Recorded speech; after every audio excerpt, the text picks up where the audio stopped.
Bonjour à vous, amis auto-entrepreneurs, bienvenue dans notre vidéo. Cette semaine, on va regarder comment obtenir son justificatif INSEE en auto-entreprise, en particulier quand on a demandé à ne pas partager ces informations. Donc on va voir qu'est-ce que c'est que ce SIRET et ce SIREN, un petit rappel sur comment il est structuré, qu'est-ce que c'est, à quoi il sert et comment est-ce qu'on récupère ces justificatifs.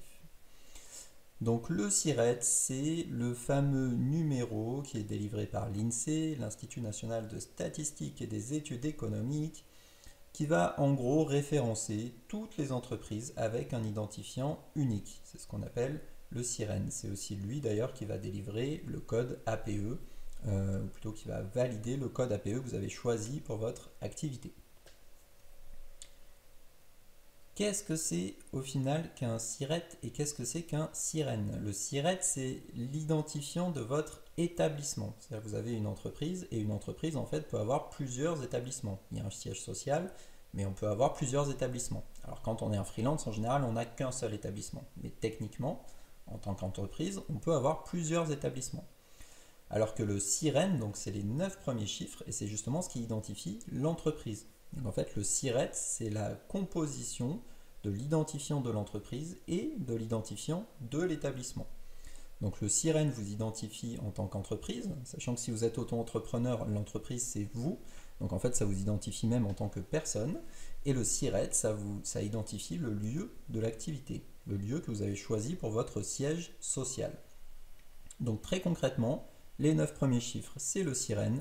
Et les 5 derniers, c'est ce qu'on appelle le NIC, l'identifiant qui permet d'identifier votre établissement.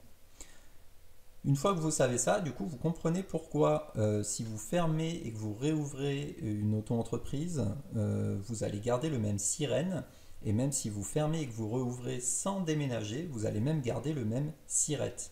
Donc, à l'inverse, si vous déménagez, même si vous gardez la même entreprise, vous allez changer de SIRET. Et c'est pour ça, potentiellement, qu'il faut mettre à jour des documents quand vous faites un déménagement. Alors, le truc avec ce justificatif SIRET, c'est que parfois, on peut vous le demander pour justifier de votre activité. C'est-à-dire que en tant que professionnel, parfois, on va vous demander de prouver que vous avez une entreprise. Par exemple, si vous demandez un emprunt, ou voilà, c'est simplement pour vous identifier. Et donc, on va vous demander potentiellement ce fameux justificatif que l'INSEE vous a envoyé. Sauf que si vous avez fait la demande il y a 5 ans, il est possible que vous ayez perdu ce document. Donc, vous pouvez éventuellement le redemander en ligne. Alors, si vous avez, à la création de votre auto-entreprise, autorisé le partage des informations, ce que nous recommandons fortement chez Superindep, notamment pour cette raison-là, du coup, vous allez pouvoir en 3 clics récupérer votre justificatif sans problème.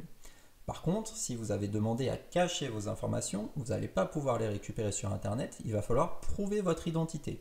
Alors, aujourd'hui, ils ont essayé de mettre en place un système avec France Connect, normalement, où on peut s'identifier, prouver son identité, et du coup, directement sur le site de l'INSEE, récupérer quand même son justificatif. Mais sinon, on risque d'être obligé de les contacter en prouvant son identité pour récupérer un justificatif.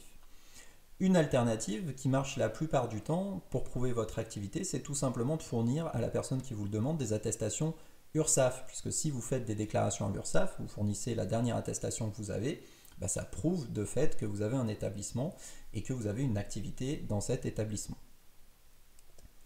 Voilà, c'est ce que je voulais vous dire cette semaine donc sur le SIRET, le SIREN et comment obtenir son justificatif, notamment quand on n'a pas autorisé le partage des informations.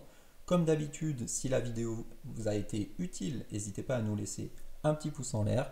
Et dans tous les cas, je vous dis merci beaucoup et à la semaine prochaine.